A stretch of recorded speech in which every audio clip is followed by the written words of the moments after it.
Olá pessoal, mais uma aula de Geografia do nono ano do Ensino Fundamental.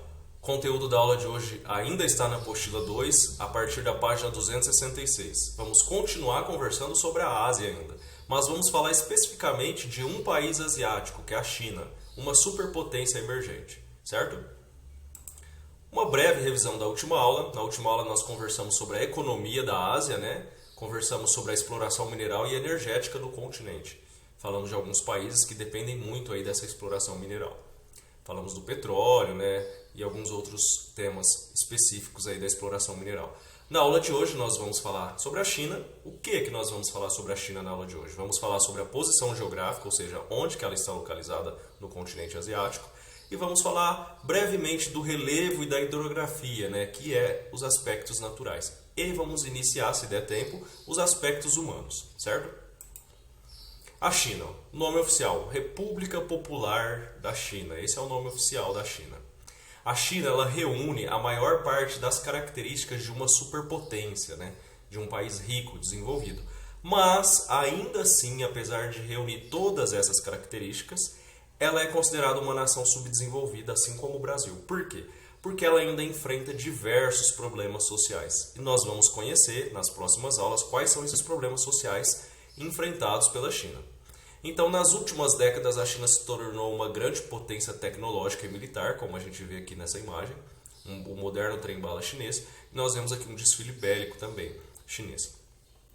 Talvez seja um erro comum a gente achar que a China é um país, né, desenvolvido, principalmente por conta dessa grande potência tecnológica, né? O quanto de produtos chineses que nós não conhecemos hoje aqui no Brasil, que nas décadas anteriores a gente não tinha acesso a eles, né? Por conta da China ter se tornado uma grande potência tecnológica, né? Então, por exemplo, os smartphones, né? As marcas de celulares chinesas que a gente encontra hoje, né? Aqui no nosso país. Então, por conta de toda essa inovação tecnológica que a gente vê chinesa, né? Mundo afora, a gente acaba achando que a China é um país desenvolvido. Não é. Essa é uma característica, né? O domínio da tecnologia é uma característica dos países desenvolvidos. Mas a China ainda é um país subdesenvolvido, porque ela tem diversos problemas sociais, certo? China. Aqui nós temos a bandeira chinesa, certo? Essa é a bandeira oficial da China. Nós temos aqui uma imagem que ilustra o domínio da tecnologia aeroespacial pela China, que é a estação de Changzhou. E nós temos aqui uma fábrica de automóveis, né, uma produção industrial robotizada. São imagens que estão aí na apostila de vocês que ilustram, né, o domínio da tecnologia pela China. Vamos falar agora dos aspectos naturais. Ela está no extremo oriente, lembrando que o oriente é sinônimo de leste da Ásia, então nós temos aqui parte do continente asiático e aqui no extremo oriente a China, essa parte colorida, certo? É o quarto país mais extenso do mundo. O que isso significa? Que em tamanho, em extensão territorial, a China é o quarto maior país, né? Então é um país grande. Não estamos falando em termos populacionais, tá? Em termos populacionais, a China é o país mais populoso do mundo. Estamos falando em extensão territorial, em tamanho de terra ocupada pelo país. São mais de 22 mil quilômetros de fronteiras. A China tem um extenso litoral, como a gente observa aqui. Acompanha a setinha aqui do mouse e olha só. Que fica aqui no Oceano Pacífico, um extenso litoral, certo? Tem uma relação de vizinhança com mais de 14 países. Essa grande extensão territorial, né, por ser um país grande, faz com que se encontre na China paisagens muito diversificadas e também diferentes formas de ocupação humana desse território. Aqui nós temos o mapa da China, posição geográfica, limites, relevo e hidrografia. Aqui na legenda nós temos as altitudes. Então, na cor verde, nós temos aqui as planícies, né, que são regiões aí com menos de 200 metros de altitude, são regiões baixas. E nós temos aqui de 201 a 2.000 metros, provavelmente as regiões aí de Planalto, aqui já é um pouco mais alto. E aqui, na cor vermelha, mais de 2.000 metros. Né? Então, essa aqui é a região com a altitude mais elevada da China, que é onde está localizada também, né, as montanhas do Himalaia, né, onde está também aí na região do Himalaia, né, o ponto culminante do nosso planeta, né, é o pico do Everest. Então, o que a gente conclui a partir desse mapa? Que o relevo da China ele aumenta em direção ao interior. Então, nas proximidades do mar, o relevo é mais baixo, conforme vai para o interior do país, vai se tornando mais alto. As planícies. Como a gente tem essa imagem aqui que ilustra uma planície, ela está em quase todo o leste do país, ou seja, na proximidade lá do mar, né?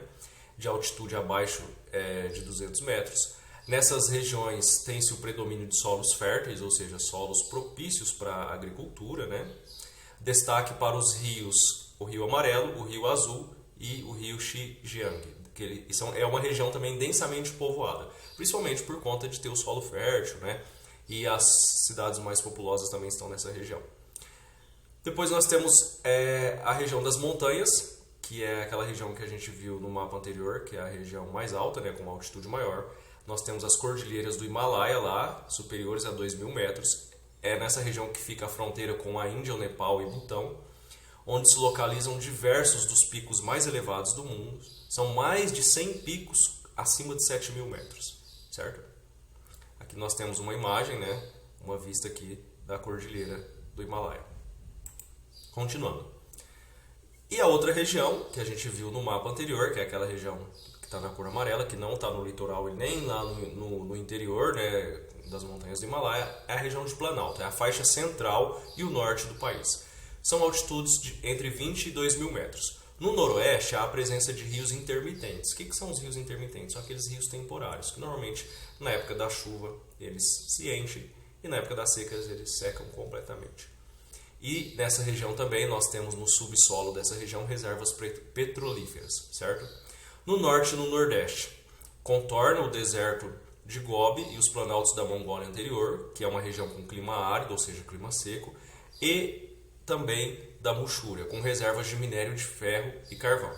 E a porção central, que são os planaltos cortados pelo Rio Azul e Amarelo. Este último, o Rio Amarelo, né, é recoberto por um solo muito fértil, de cor amarela, chamado loess. Nós temos aqui uma imagem, né, olha só, os canais de irrigação nessa região do país permite que a ocupação humana do planalto da Mongólia Interior, nas proximidades do deserto de Gobi, em razão da criação de áreas agrícolas, né? Então, a utilização aí da irrigação nessa porção aí do país para o desenvolvimento de atividades de agricultura. Fatores climáticos. Ainda estamos conversando sobre os aspectos naturais da China, certo? Esses são os fatores climáticos que mais influenciam, né, o clima do país denominado China. A continentalidade. O que é a continentalidade? Né? É a porção de continente, de terra. Então, a China é um país com grande extensão territorial, então o clima ele fica mais quente em direção ao interior. E nas proximidades do litoral, né, do oceano, a influência maior é da maritimidade, ou seja, do mar. Então, no interior do país, o clima acaba sendo mais seco, né? E no litoral é um clima mais úmido. Então, a continentalidade é um fator que influencia. Segundo fator, latitude. A latitude da China varia de 18 a 53 graus ao norte. As temperaturas elas são mais elevadas ao sul e mais baixas ao norte. Então, quanto mais ao sul, mais quente. Quanto mais ao norte, né, mais frio. Mais ao sul, está na proximidade ali do Trópico de Câncer. Outro fator que influencia, a altitude. A altitude ela é mais elevada no interior. Então, na região do Himalaia, como a gente vê aqui nessa imagem, olha só, a gente vê gelo aqui no pico das montanhas, né? É uma região mais fria, né? Então, no topo, né, das montanhas, a gente vê aí temperaturas menores, certo? E as planícies litorâneas do leste são mais quentes durante todo o ano. Então, nas proximidades do mar, do oceano, mais quente. E nós temos um outro fator climático específico dessa região aí da Ásia, na qual a China está inserida, que são as monções. Então, durante o verão do hemisfério norte, os ventos sopram dos oceanos Índico e Pacífico, causando intensas chuvas. Nessa região aí nós temos os recordes mundiais de chuva, né? Então, é uma região com alta pluviosidade, ou seja, uma carga intensa aí de chuva no verão, certo? Continuando. Atividade 1. Então aí termina esse assunto dos aspectos naturais da China e vamos ver o que a atividade 1 está pedindo. Vamos tentar entender, né, como que a gente poderia resolver. Os desertos de Taklamakan e de Gobi, situados no norte e noroeste da China, como a gente vê aqui no mapa, ó, observem só. Aqui está um deserto, aqui está outro. Eles estão na lista dos maiores desertos do mundo. O mapa ao lado identifica suas localizações, como a gente acabou de ver com essa faixa aqui na cor laranja. Considerando as características climáticas e orográficas, o que é orográficas? Até coloquei aqui entre parênteses, é o relevo, as características de relevo da China. Então, considerando essas características onde esse deserto está inserido, né, quais as características dessa região aqui da China, de relevo, né, e de clima? Considerando essas características, quais os fatores naturais justificam a formação desse deserto, né? Quais são os fatores, então? Será que tem a ver com a temperatura, o índice de chuva? Como que é a característica do clima ali nessa região, a altitude, né, a temperatura? E será que isso pode influenciar a formação desses desertos?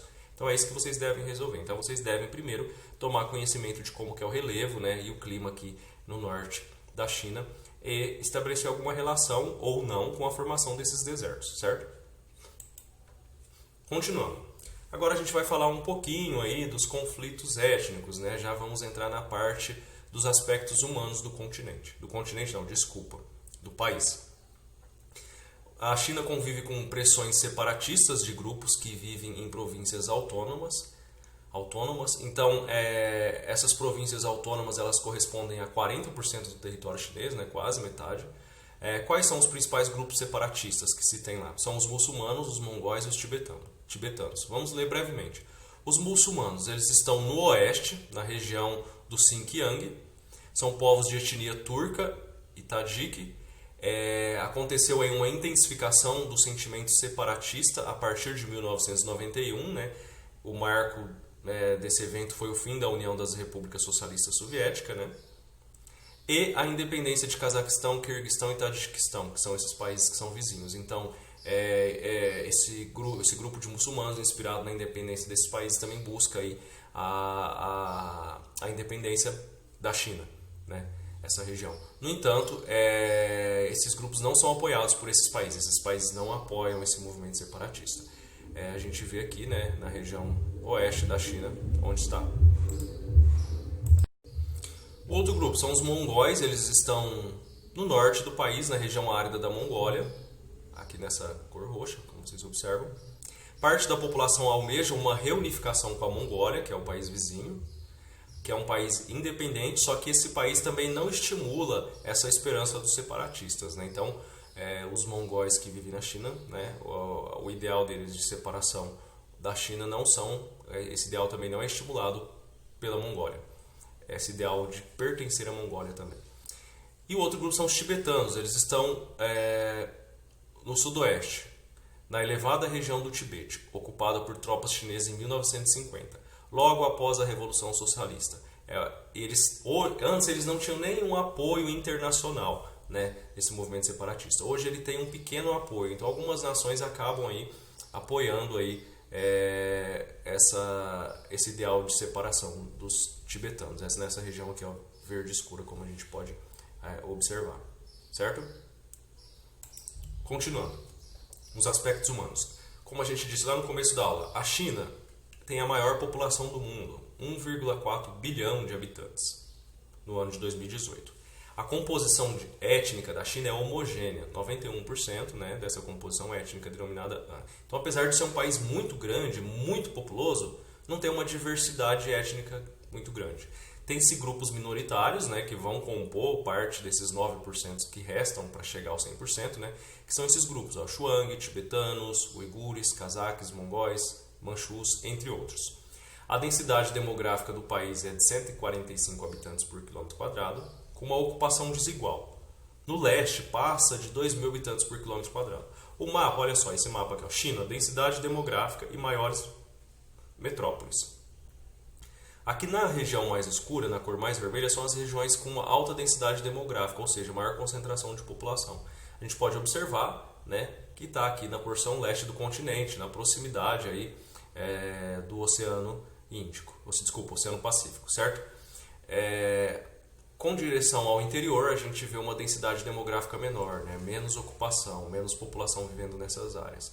E aqui nós temos as cidades mais populosas também, olha só, a maior parte delas também aqui no leste do país, certo? Então, nas regiões de deserto e montanhas, obviamente, tem uma baixa densidade, a população não se fixa ali para morar em regiões de deserto e montanhas. No leste, que é essa porção que a gente acabou de ver aqui, ó, O leste ele ocupa 20% da área da China, mas em termos populacionais, 80% da população chinesa vive nessa área, certo? Continuando, os aspectos humanos. 70 cidades do mundo com região metropolitana acima de 6,5 milhões de habitantes. Dessas 70 cidades com acima de 6,5 milhões de habitantes, referente ao ano de 2017, 23 eram chinesas. O que isso significa? Que na China existem cidades muito populosas. E dessas 23, 11 eram megacidades. Não sei se vocês recordam o conceito de megacidades. São cidades com acima de 10 milhões de habitantes, certo?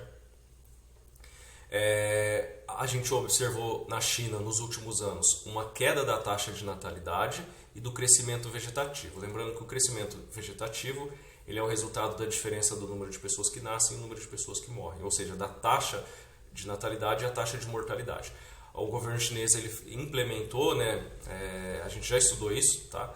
Ele implementou uma política do filho único, então limitava a quantidade de filhos por casal, isso para conter o avanço populacional chinês, certo? A partir da década de 1990, a China passou a conviver com uma acelerada urbanização, ou seja, mais pessoas morando nos centros urbanos. Isso propiciou o controle de natalidade, porque as pessoas começam a ter acesso a serviços de saúde, a informação, a métodos contraceptivos e diminuiu a taxa de natalidade. Atualmente, a China tem um crescimento vegetativo muito baixo. É um país ainda com uma urbanização recente. Apesar da gente ver que teve uma acelerada urbanização, a urbanização é recente, porque quase metade da população da China ainda vive no campo. Olha só, evolução do crescimento vegetativo na China. A gente vê aqui, a taxa de natalidade era de 3,7 em 1952 e em 2017 1,23. A taxa de mortalidade 1,70, 0,78. Crescimento vegetativo 2, agora 0,45. E a gente tem aqui as colunas também dos anos de 1980 e 2012. Então, esse gráfico aqui ilustra a evolução aí, da qualidade de vida na China, a diminuição e, consequentemente, das taxas de natalidade, mortalidade e crescimento vegetativo. E aqui nós temos as maiores metrópoles, em 2017, as cidades chinesas mais populosas. Olha só, Xangai com 34 milhões de habitantes, Pequim 24 milhões. E aí aqui a gente tem a lista dessas maiores metrópoles chinesas, que são essas 23 aqui, que estão acima de 6,5 milhões de habitantes, certo? Pessoal, o conteúdo da aula de hoje é esse, já até passou um pouquinho do tempo, A gente continua na próxima aula, lembrando que na aula de hoje nós estudamos sobre a China, um país do continente asiático. Nós vamos continuar estudando sobre a China nas próximas aulas. Qualquer dúvida, direcionem ao tutor do grupo de vocês, é esse, bons estudos.